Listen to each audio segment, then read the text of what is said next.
Vous vous demandez comment devenir meilleur que 99% des gens. Et bien dans cette vidéo, je vais vous partager les principes qui m'ont permis de passer du RSA à plusieurs centaines de milliers d'euros par mois en quelques années. Ces principes, ce ne sont pas les mêmes banalités qu'on vous raconte en boucle un petit peu partout. Moi, ce que en tout cas je vais essayer, c'est de faire mieux. Ces principes, je les ai appris en payant des dizaines de milliers d'euros en consulting avec certains entrepreneurs qui font partie, selon moi, des meilleurs du monde. Donc pour commencer, la plus grande barrière à votre succès, c'est pas les autres, c'est pas le manque d'argent, c'est pas votre passé, c'est juste votre ego. Alors que tout le monde vous dit de croire en vous, d'être fier, d'avoir confiance, ben moi je vais vous dire exactement le contraire. Si vous voulez dépasser 99% des gens, vous devez tuer votre ego. Et il y a quelques années, j'ai mis toutes mes économies pour acheter un programme en ligne à 2000 euros. C'était le programme d'un entrepreneur américain qui s'appelle Sam Oven. Et à cette époque-là, tout le monde me disait que c'était une arnaque. Mes amis me disaient, surtout pas ce mec-là, c'est n'importe quoi. Mais j'ai fait quelque chose qui allait à l'encontre de mon ego. J'ai admis que je savais pas tout, que j'étais pas si intelligent que ça. Et au final, ça a été le meilleur investissement de toute ma vie. Et c'est même grâce à ce programme que je suis passé de 0 à 100 000 euros par mois. Et en fait, le problème avec l'ego, c'est qu'il nous raconte une histoire sur nous-mêmes qui n'est pas vraie. L'ego, c'est l'image que vous avez de vous-même, mais ce n'est pas le vrai vous. C'est juste une illusion rassurante que vous continuez à protéger en boucle. Et chaque fois que vous protégez votre ego, vous vous éloignez en fait de votre identité réelle. Et ça, ça vous fait faire des erreurs énormes. Et aujourd'hui, j'arrive à gagner plusieurs centaines de milliers d'euros par mois, ce qui me semble encore complètement irréel.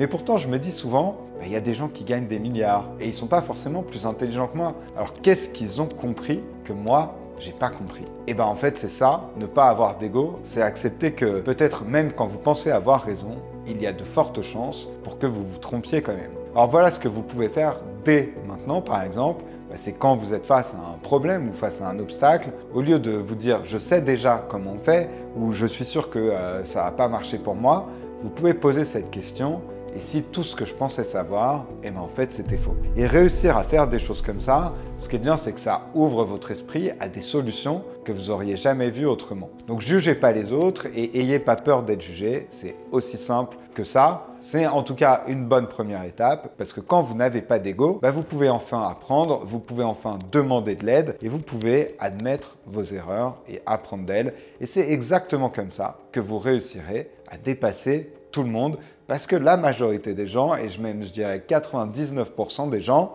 ont beaucoup d'ego. Maintenant, je vais vous dire pourquoi la majorité des gens talentueux ne réussissent pas. Et c'est pas forcément le manque de compétences, le manque d'intelligence ou même le manque de chance. Moi, je trouve que ce avec quoi c'est souvent lié, c'est plutôt un manque de discipline. Beaucoup de personnes n'ont pas d'autodiscipline parce qu'ils pensent que ça va limiter leur liberté. Mais pourtant, c'est exactement l'inverse. La discipline, c'est ce qui va créer justement votre liberté, la liberté de faire uniquement ce que vous avez décidé de faire sans être soumis à vos désirs ou à vos pulsions. Donc si vous voulez vraiment dépasser 99% des gens, vous devez faire de la discipline votre meilleur allié. Et quand moi je recrute quelqu'un, je ne cherche pas forcément à recruter la personne la plus intelligente ou la plus douée. Moi, ce que je cherche, c'est à recruter la personne la plus discipliné. Si vous prenez par exemple Ronaldo, il n'est pas seulement talentueux, mais il est surtout hyper discipliné. Et Roger Federer, le grand champion de tennis, disait exactement la même chose.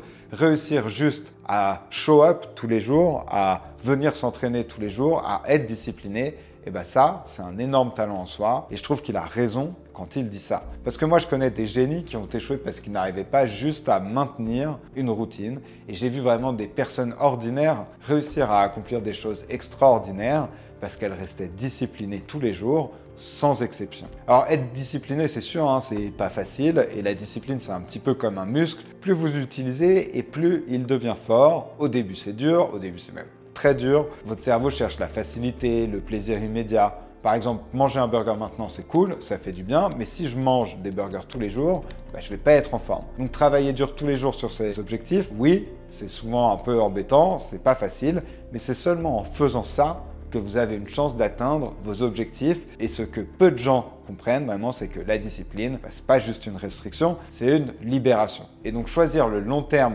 plutôt que le court terme, c'est décider de devenir la personne que vous voulez être plutôt que de rester celle que vous êtes aujourd'hui par facilité. Alors commencez petit, n'essayez pas de tout changer d'un coup, prenez une seule habitude, une seule action quotidienne qui vous rapproche de votre objectif. Et faites ça 5 minutes par jour parce que c'est toujours mieux de faire des petites choses tous les jours que par exemple juste une fois par semaine, mais ça pendant 1 heure. Et essayez de faire ça même les jours où vous n'en avez pas envie, faites-le au moins un petit peu. Parce que chaque fois que vous tenez une promesse que vous êtes fait à vous-même, et bien à ce moment-là, vous renforcez le muscle de la discipline. Et si vous échouez un jour, et bien pardonnez-vous et recommencez le lendemain. C'est pas une punition, c'est vraiment juste un cadeau que vous vous faites. La discipline, c'est vraiment la différence qui va vous permettre de réaliser vos rêves quand les autres abandonneront. Il y a une deuxième qualité dont on ne parle pas assez et qui peut vous aider à faire la différence, c'est le courage de faire ce que les autres n'osent pas faire. Et je vais vous expliquer pourquoi est-ce que selon moi, le courage est la fondation de toutes les autres vertus et comment le courage, ça peut complètement transformer votre vie. On m'a parfois décrit comme un génie du marketing, mais moi je me considère pas du tout comme un génie, je me considère juste comme quelqu'un de courageux. Quand tout le monde se dit c'est impossible, c'est trop risqué, ça marchera jamais, j'ose pas le faire, et ben moi j'ai juste osé le faire. J'ai osé prendre des risques que les autres peut-être n'osaient pas prendre. J'ai osé investir quand tout le monde avait peur. J'ai osé parler quand les autres n'osaient rien dire. Et c'est pour ça que pour moi, le courage, c'est la base d'absolument tout. Parce qu'il faut du courage pour aimer, il faut du courage pour se lancer, il faut du courage pour ne pas avoir peur d'échouer, il faut du courage pour ignorer ce que les autres pensent de vous, il faut du courage pour être dans l'acceptation de ce qui se passe dans votre vie.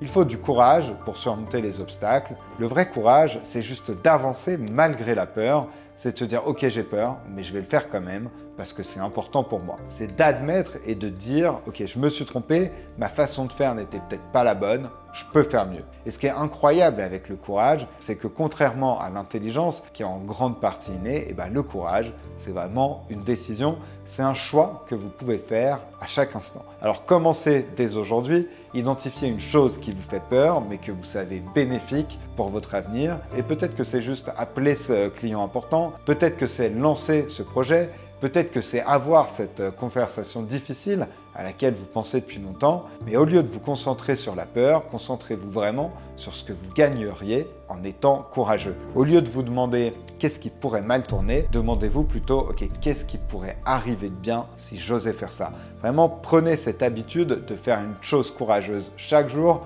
même petite. C'est Roosevelt qui disait faites chaque jour quelque chose qui vous effraie. Donc comme la discipline, le courage, c'est un muscle. Plus vous l'exercez, plus il devient fort. Et petit à petit, vous verrez que vous ferez des choses que 99% des gens n'oseraient jamais faire. Et c'est exactement comme ça que vous allez les dépasser. Vous connaissez sûrement le principe de la visualisation, tout le monde en parle, il faut avoir une vision claire de vos objectifs, de votre futur idéal. Mais si je vous conseillais de faire exactement le contraire? Et si la clé du succès, c'était finalement de savoir ce que vous ne voulez pas, plutôt que de savoir ce que vous voulez? C'est ce qu'on appelle l'antivision. Et c'est une approche très peu connue et vraiment sous-cotée.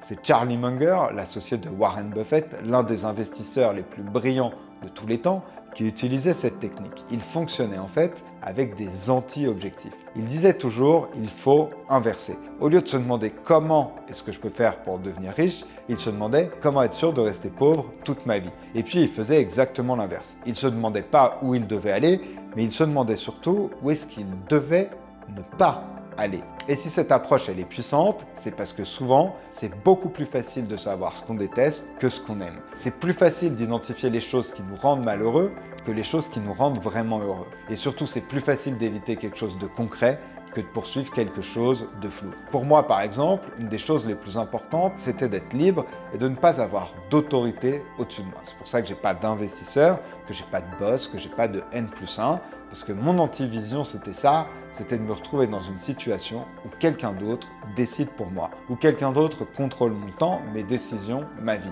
Et même si parfois je ne sais pas exactement où est-ce que je vais, je sais très précisément où est-ce que je ne veux pas aller. Et je vais vous donner un exercice pour utiliser cette technique, c'est juste de prendre une feuille de papier et d'écrire dessus une liste de choses que vous ne voulez absolument pas dans votre vie. Essayez d'être le plus précis et le plus clair possible. Écrivez par exemple si vous ne voulez pas dépendre financièrement de quelqu'un, si vous ne voulez pas vous réveiller tous les matins en détestant votre travail, si vous ne voulez pas passer votre vie à faire des choses qui vous ennuient, et vous pouvez régulièrement réécrire les choses que vous ne voulez pas. Et cette antivision, elle va vous guider naturellement vers le meilleur chemin à prendre. Parce que des fois, l'objectif, c'est pas tant de faire ce qu'on aime, mais déjà de réussir à ne plus faire ce qu'on déteste. Et chaque fois que vous êtes face à un choix, Vous avez juste à vous demander, est-ce que cette décision, elle m'éloigne de mon antivision? Et si la réponse est oui, alors vous êtes sur la bonne voie, c'est aussi simple que ça. Maintenant, si je vous demande c'est quoi votre stratégie pour gagner plus d'argent, je suis sûr que vous allez commencer à me parler de marketing, de techniques de vente, d'investissement. La meilleure manière de gagner beaucoup d'argent, c'est de trouver ce qu'on appelle votre océan bleu. Dans le livre Blue Ocean Strategy, on raconte l'histoire du Cirque du Soleil. À une époque où l'industrie du cirque était en déclin total, ils ont créé quelque chose de totalement nouveau. Et en fait, au lieu de concurrencer les cirques traditionnels, ils ont complètement réinventé l'expérience du cirque. Et là où les cirques étaient cheap, avec du popcorn dans les allées, des clowns et tout ça, le Cirque du Soleil, il a créé un spectacle artistique haut de gamme. Et résultat, ils ont réussi à vendre des billets à 100 €, là où tous les autres cirques vendaient des billets à 10 €. Et ils sont devenus un phénomène mondial sans aucune concurrence. Pour créer votre océan bleu, vous allez devoir comprendre comment fonctionne l'industrie dans laquelle vous travaillez. Et une fois que vous avez compris, vous faites complètement l'inverse. Par exemple, avec Edouard, quand on a lancé notre programme, tous nos concurrents ne faisaient que des formations en ligne. Et nous, ce qu'on a décidé de faire, c'est de rajouter des ateliers de coaching, l'accès à une communauté et plein d'autres fonctionnalités encore plus intéressantes qu'une simple formation. Et nos concurrents, eux, ils ciblaient à la fois par exemple les coachs et les thérapeutes. Nous, on a décidé de cibler seulement les thérapeutes. Ils promettaient de gagner 20-30 000 € par mois. Nous, on s'est dit, ok, les thérapeutes, en fait, ce qu'ils veulent, gagner 5 000 € par mois. Et donc, c'est ça qu'on va leur dire qu'on peut réussir à faire ensemble. Et donc à chaque fois qu'on prenait une décision, on allait à l'opposé de ce que faisaient les autres. Et c'est ça qui nous a permis de nous démarquer, de créer un nouvel océan bleu dans lequel on s'est retrouvé tout seul, sans concurrence. Donc pour créer votre propre océan bleu, identifiez ce que tout le monde fait dans votre secteur, ce qui est considéré comme normal. Et ensuite, vous faites exactement l'inverse. Et donc pas juste pour être différent, mais parce que vous croyez sincèrement qu'il existe une meilleure façon d'aider vos clients. Et ensuite, vous construisez votre offre autour de toutes ces différences. Donc soyez pas légèrement meilleur que vos concurrents, soyez vraiment radicalement différent. Créez quelque chose que vos clients ne peuvent même pas comparer à ce qui existe déjà. Et c'est comme ça que vous allez échapper finalement à la concurrence et que vous allez devenir le leader incontesté de votre propre marché. Alors je sais que c'est pas facile, mais ça marche largement mieux que de se battre dans un océan rouge rempli de requins. Donc si cette vidéo vous a plu et que vous voulez savoir plus en détail comment avec Edouard on est passé de 0 à plus de 5 000 € par mois, alors regardez cette vidéo.